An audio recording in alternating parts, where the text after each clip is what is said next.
Deux conseillers municipaux d'Adal Najiv ont été arrêtés ce matin par des gendarmes en civil après avoir déposé une demande d'autorisation de manifestation. Leur arrestation a suscité de vives réactions et des appels à leur libération avant que la justice ne les place finalement sous contrôle judiciaire. Le délestage à Madagascar provient d'un manque de carburant et non de générateurs, selon un analyste politique, contrairement à ce qu'induit la solution proposée par le régime actuel d'acquérir un nouveau générateur. Ce générateur, bloqué depuis 1 an au port de Thomas, devrait être acheminé vers un Tan Najiv demain. De l'actualité internationale, Emmanuel Macron a défendu dans une interview à une télévision israélienne sa décision de reconnaître un État palestinien, meilleure manière d'isoler le Hamas à ses yeux, tout en condamnant à nouveau vivement l'offensive à Gaza qui détruit totalement la crédibilité d'Israël.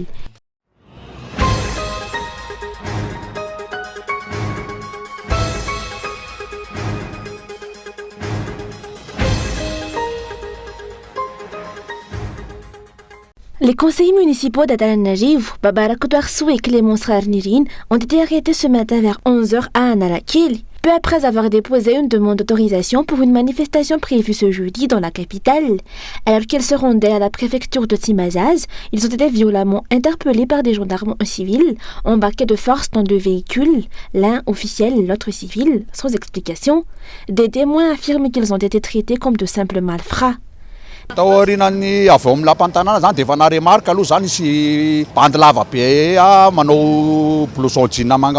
sortant de l'hôtel de ville, j'ai vu 4 hommes en civil qui nous suivaient. L'un, de grande taille, portait un blouson en jean bleu. Ils ont tiré la conseillère de force dans un véhicule de gendarmes, comme un chien. Quand j'ai tenté de la retenir, ils m'ont donné un coup de coude pour me faire lâcher. C'était violent, sans respect des droits humains. Où est la loi? Il aurait dû y avoir convocation, pas ce genre d'arrestation. Les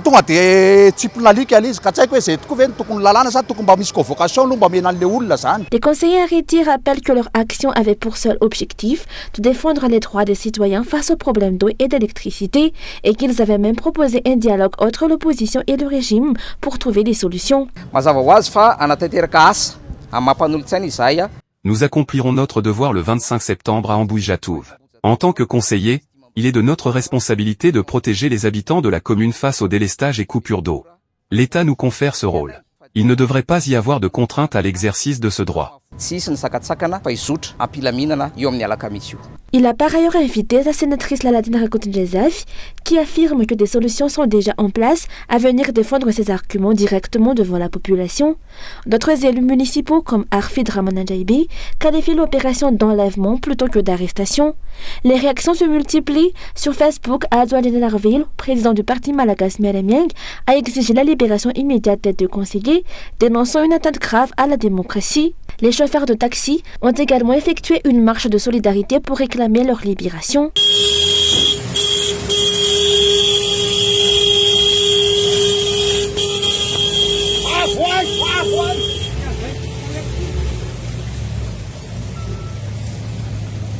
En soirée vers 18h30, la justice a rendu sa décision.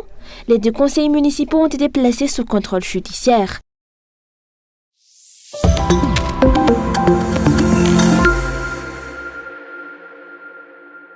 Divers politiciens et plateformes politiques ont dénoncé ce jour l'arrestation des conseillers municipaux d'Adal Najiv, Alban Rakotouarsou et Clémence Rarnirin. Selon eux, leurs revendications face à la crise de l'électricité sont légitimes, alors que le régime Radouil demeure incapable d'apporter des solutions durables. Ilyara Bevaïn, président du parti Ouchkaf, a réclamé leur libération immédiate. Nous, citoyens et surtout habitants de la capitale, sommes tous victimes des délestages et des coupures d'eau. En tant que conseillers élus, ils ont le devoir de lancer l'alerte. Leur arrestation est inacceptable et doit cesser.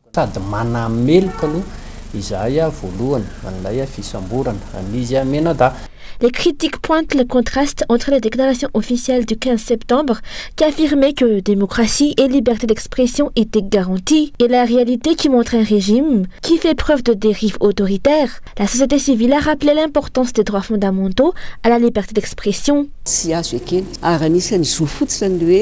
un droit fondamental pour chaque citoyen d'exprimer ses idées, à la radio, à la télé ou même dans la rue. Si un régime ne respecte pas cela, il ne peut être accepté. Chaque citoyen a le devoir de le dire.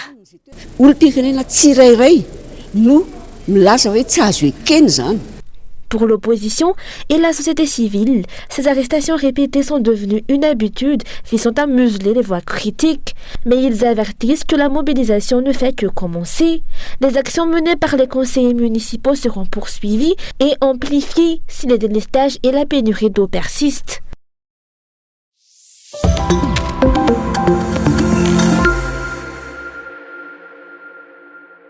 La sénatrice Lalatina Kotndjazafi a rapidement réagi aux manifestations menées hier par des conseillers municipaux de l'opposition à Atan-Najiv qui l'ont invité à descendre dans la rue le 25 septembre prochain à Ambouzatouf.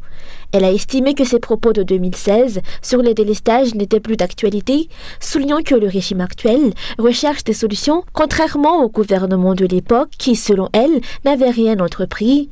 En réponse, Michela Temple, vice-présidente de l'APM, a lancé un défi à la sénatrice en l'invitant à un débat télévisé où cette dernière pourra expliquer en détail ses solutions.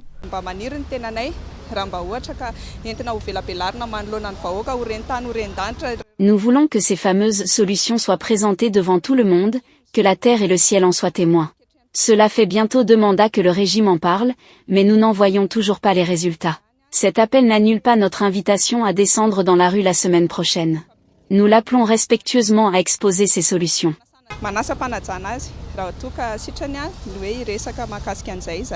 Michela Temple a également dénoncé l'arrestation des conseillers municipaux, rappelant que ceux qui expriment leurs opinions sont de plus en plus réduits au silence.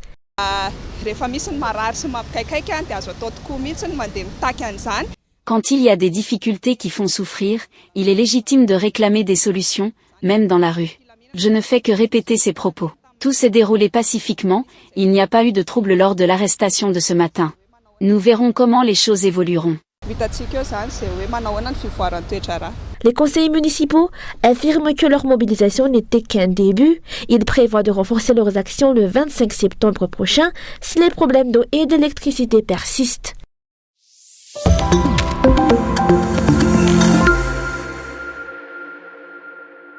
Le problème des délestages à Madagascar n'est pas lié au manque de générateurs, mais bien à l'absence de carburant pour les faire fonctionner.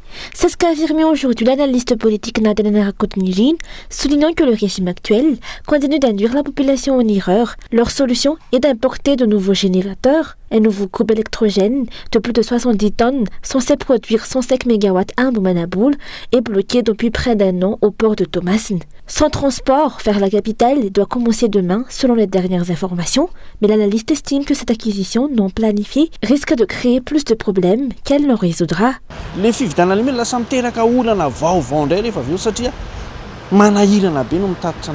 Ces machines déjà existantes suffisent, mais le vrai problème est le carburant. Le régime a mal calculé. Je demande aux députés d'ouvrir une enquête parlementaire sur ce générateur et sur la gestion des délestages qui paralysent l'économie. Nous, forces politiques et citoyens, devons être plus réfléchis et cesser de nous laisser berner.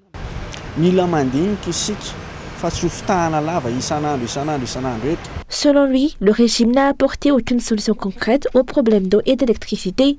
Il a rappelé qu'en 2018, Andjadzuil avait promis d'ajouter 400 MW à la production énergétique du pays en 5 ans. 7 ans après son arrivée au pouvoir, ces promesses restent lettres mortes, tout comme de nombreux autres engagements. Face aux arrestations de citoyens et d'élus qui dénoncent les coupures, l'analyste avertit que ces répressions ne feront qu'attiser la colère populaire.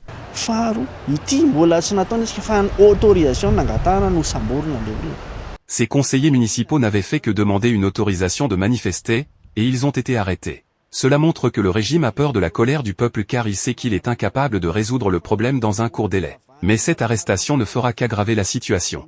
J'interpelle les habitants d'Antananarive, acceptez-vous l'arrestation arbitraire de vos élus ? L'analyste rappelle enfin que la liberté d'expression est un droit fondamental, tout comme l'accès à l'eau potable et à l'électricité. Si le régime prétend respecter la démocratie, il ne doit pas craindre la voix du peuple ni interdire les manifestations pacifiques.